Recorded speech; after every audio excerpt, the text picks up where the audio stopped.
Okay, no fancy introduction here. I This one's going to be about baseball cards and how they bid on them and how they go up in one shot buy. But also, before I show you about the baseball cards, people want to know, what do you do, Doc, besides this?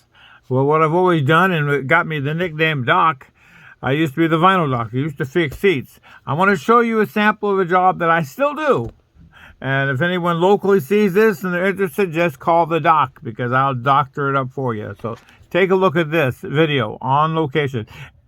And there's something special, very unique at the end.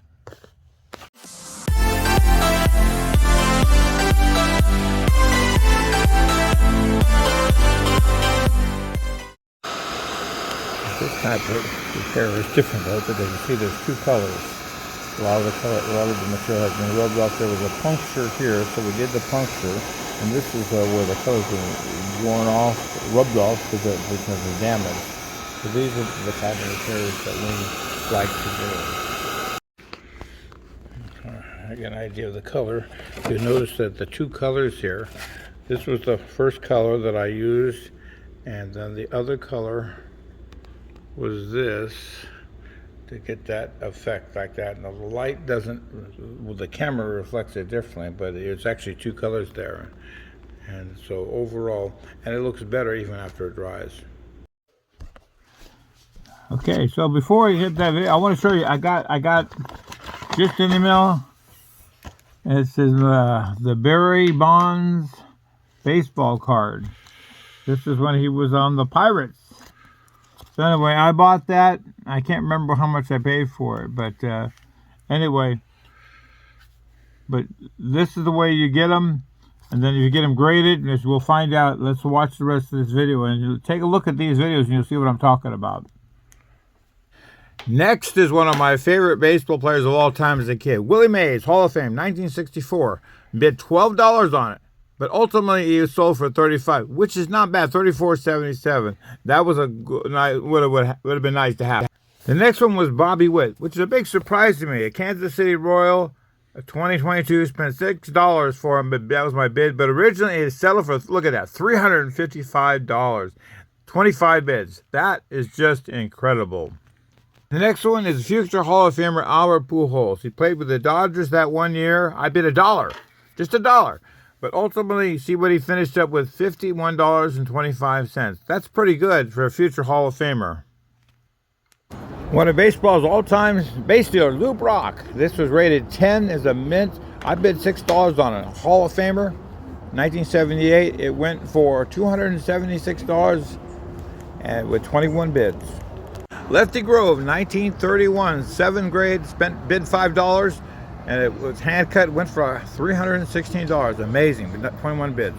It's not always baseball cards or football cards. Look at this, a Donald Trump card, 1990, the Playboy, bid $10.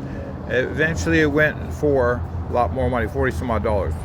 And how about this? Everybody wants a little magic in their life. How about Magic Johnson, 1981 Lakers? I bid $1. It went for $104 with 14 bids. Magic Johnson, he's more than just a basketball player. Bo Jackson, a player, baseball, football player. I bet $1 on it, and it settled. Look what it settled for: $226. Pretty good for a two-sport baseball. Then he got Larry Bird, a basketball player. Larry Bird, I bid $1 for it. PSA grade was 9, sold for, look at that, $709. And amazing with 24 bids. And then one of my favorite players, Rod Carew, Hall of Famer, 1973. I bid $2 on it, and they sold for $92 with free shipping. But great player. In fact, the card is described as nice. 1964, Koufax and Drysdale, leaders of the Dodgers. Great players. I bid $11. It went for $37.99. Needless to say, I wish I could have got that. But whenever you have two players together, that makes them very valuable and become sought after. We wouldn't be complete without wrestlers. Vince McMahon of the wrestler organization. I bid $7 for this, and it went for $151.50. Pretty good with 23 bids. Shows you wrestlers or the managers can be valuable. Oscar Gonzalez. Bid 9 on that, and bid 4, excuse me. Went for $91. So it shows you. And of course, later on, the same card actually was bidded again, and I put an $8 bid on the next card, as you see there, but it went for $142. So sometimes, if you don't get it once, you can get it a second time. And remember, these cards cost anywhere between $28, $29, $30 just to get it graded. So that makes it special. Who could forget the Babe? The Babe Ruth bid was $23 what I bid. Back in 2022 was a reproduction card, but ultimately it sold for $113.50 with $5 shipping and 20 bids. Yes, the Babe. Tony Kubek, very known as a Yankee shortstop and a broadcaster, 1957. I bid $11, but of course, it's signed. He went for $81 in the course of time with a grading of 9. The great Pete Rose, the kind of player I always wanted to be. 1977. I bid $5. Ultimately, you can see this future Hall of Famer went for only $67. Baseball all-time hitter of all time. Yes, he will be there. And then, of course, we don't want to forget about Nolan Ryan, the Express, all-time strikeout leader. I bid $9, rated 10, 1984. With 18 bids, he settled for $245.21. Stretch. Willie McCovey is coming up next. And McCovey was one of the, as I said, always was a giant. 1972, there were 13. I bid $13 on it, and he was graded at 9. And ultimately, he went for $202.50. Baseball is not only a value has cards, but also golf. Take a look at the Golden Bear, Jack Nicklaus. I bid $3 on it. This was a rookie card, and ultimately went for $71.47. And it was this was on the PGA Tour, so that made it even that much more special. And then what do we have here? Then we have Aaron Judge, who set the American League Baseball home run hitter, beat Roger Maris by 62 home runs. I bid $12, and you can see he only sold for 26. That's really a bargain. That's really a steal. Then, of course, we have the two-position player, Otani, sold for $102 eventually. And this was a good baseball player. He is definitely one of the future stars. You'll see what I mean when that time comes. And here you see Otani in 2022, went up to $57.77. Football, Rocky Bleier, autographed. I put $3 on that, and I can't believe it. Someone stole it for $33.77. That is really a steal. A 1975 card. That's incredible. And then we come across the character called the Hammer, or also known as Hank Aaron. I bid $13 on this, and then ultimately I finished with $223.59 with 42 bids. The doubles are good. The Mets, the Ryan and Koosman connection. There's a reprint card that's for $5. That's what I bid on it. But ultimately it went for $255 and 27 bids. Pretty nifty, I'll tell you. We've heard about Bo Jackson and the other one. This Bo Jackson, I bid $7 to this 1986 card. It was graded an 8, and it went up to only $26.51. So that would have been a good deal. And then you have the former Astro playing for the world champion Astros this year. I put $10 on him. It was graded an 8, and with 18 bids, he only went up to $57. Now we're getting to more than baseball cards. Let's look at the Pokemon cards. These are really interesting. This particular Pokemon, Dratini, is rated 10. I bid $5 on it. But look what it went for. Modestly, $33.04. I say that because wait till you see the rest of the prices of the Pokemon cards that come up. Here's the 2003 Pokemon. Can't pronounce his name. Chansey. I bid $11 on him. And look what he went up to. $403 with 20 people bidding. That is just unbelievable. Doesn't stop there, folks. Here's another Pokemon card. This one is Altari. I bid $5 on it. It's a 2005 card.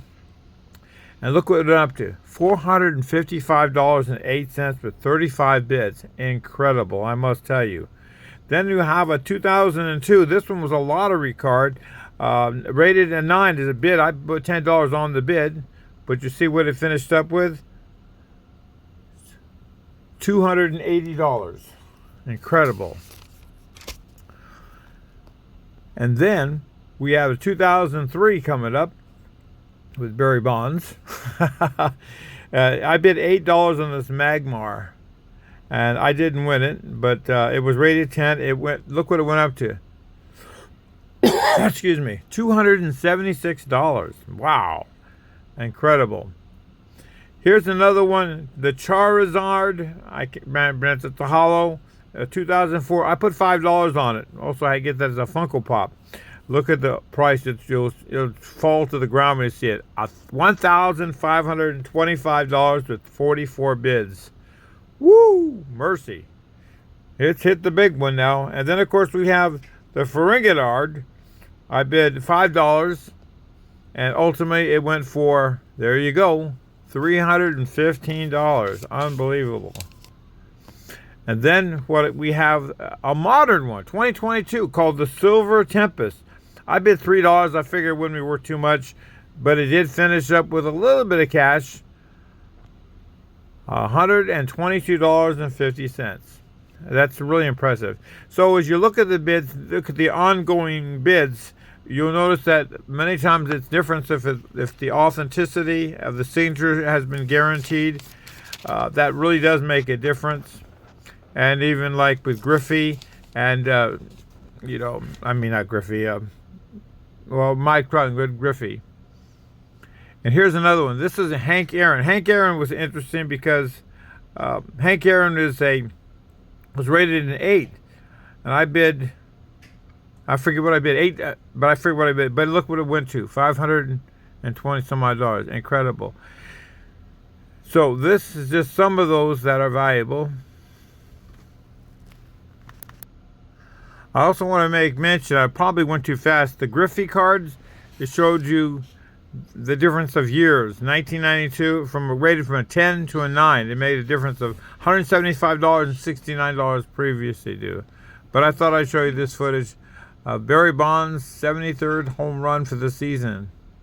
And, of course, it's all-time record. So this and more is looking good at baseball cards, Pokemon cards, and other trading cards. So pay close attention to those as they become more viable. But this is something interesting, and I'll show you a little reprint of something else. Take notice of this. This is an interesting point because you notice the PSA value of a card has been graded. It's a 10, 185, but a 9 is only $8, but raw is like $2. So it goes to show you that baseball cards that you get, pick and choose. That way you can determine the high value. Here's the fourth one that I noticed everything I thought was special. You notice, for instance, again, this is Ken Griffey Jr., 190, 19, and $1 raw, which would be near mint. So this actually helps us see and appreciate, once again, that same point. Grading makes a big difference. But you got to get a good grade. Nolan Ryan, the 1991, which is a very common, a lot of baseball cards got flooded in the market there. A lot of newer companies started. And $212, and then $37 for 9. And you notice this next one, this number 2, Michael Jordan. Now this was $404. Imagine that. 37 for 9 had been raw by itself as 10. Now he didn't actually play that year. This was just a card that was made for him. I don't believe he played. If he did, he was on the White Sox, and he wasn't a great player. A great basketball player, but not baseball player. And then the number 1 choice coming up. Another number 1 point that we want to point out is this one. Jeff Bagwell. $470 of the Houston Astros. $33 for PSA 9 and only $2 raw. Jeff Bagwell's not my favorite player by no means. I don't really care for him. I had an experience with him and seeing something at a baseball game that really turned me off on Jeff Bagwell. So anyway, these are the most viable things. Hey, Doc. Lucas, is that you? Yeah. So what are you wearing? What is this for a new movie role or something? Well, I was talking to Uncle Magnificent. He taught me some tricks. Taught you some tricks like Leon? Yeah, but I think they're gonna try to do that, put that in my act. Really? Yeah, I think I could. That's what I need to do. I think I can really go. I think I practiced it. I'm gonna try it on you. You're gonna try it on me? Yeah. Are you sure it's gonna work? Well, you'll be the first to know. Oh, good. Well, what am I gonna do? What am I gonna do? What are you gonna do? You just follow my lead. All right. See that cup over there? This one right here? Yeah. This one right here? Yeah. Yeah. See it? Yeah. Well, what about it? Well, we're gonna pour some water there. It's gonna just with here. No. Yeah, you just watch. Okay, go ahead. We got an assistant on it. Just pour the water through there. Oh, you see it going? Oh, that's good. That's enough. That's enough. Oh, well, I got it. That's enough. I got it. Whoa. Okay, what do you want me to do? You want me to drink it? No. I want you to crumble it up. Crumble? I'll get my hands wet. Oh, trust me. All right. You say it worked. I'm Michael Marco, the Magnificent. I do. Long and the lovely one. I don't know. Anyway, I don't know how this is going to work. Oh, let's try that. What do you think? What do you think? We get the thumbs up? Yeah, he got that. Yeah, he got the thumbs up. That's right. All right. Leon, you don't mind either, do you? Very good, very good. No, that's okay. I'm still learning too. I just need more practice. Marco, I just need more practice. Hey, Marco, loves and everything. You're doing good. All right, well, thanks a lot, folks. I'm going to practice. I'm going to practice to be real good. I'm going to practice. No more tricks. I'm glad it worked. Otherwise, you'd have been the first to know, too. Yeah. Now, the camera angle, you didn't probably see it real good, but we're going to go ahead and take a look. You see this right here. All right, go ahead and pour it down, Cindy. Okay, well, that's enough. Okay, now when we pull it up, we got it like so. And this is where we smash it, and it's gone. And of course, that's the illusion. Marco couldn't be here, but we were here. We learned from Marco too. That's it. Well, folks, thanks for watching. I'm going to go try out for the team now. See, I want to be the next Barry Bonds or Willie Mays or somebody. Anyway, thanks for watching. Goodbye. Who turned the lights out?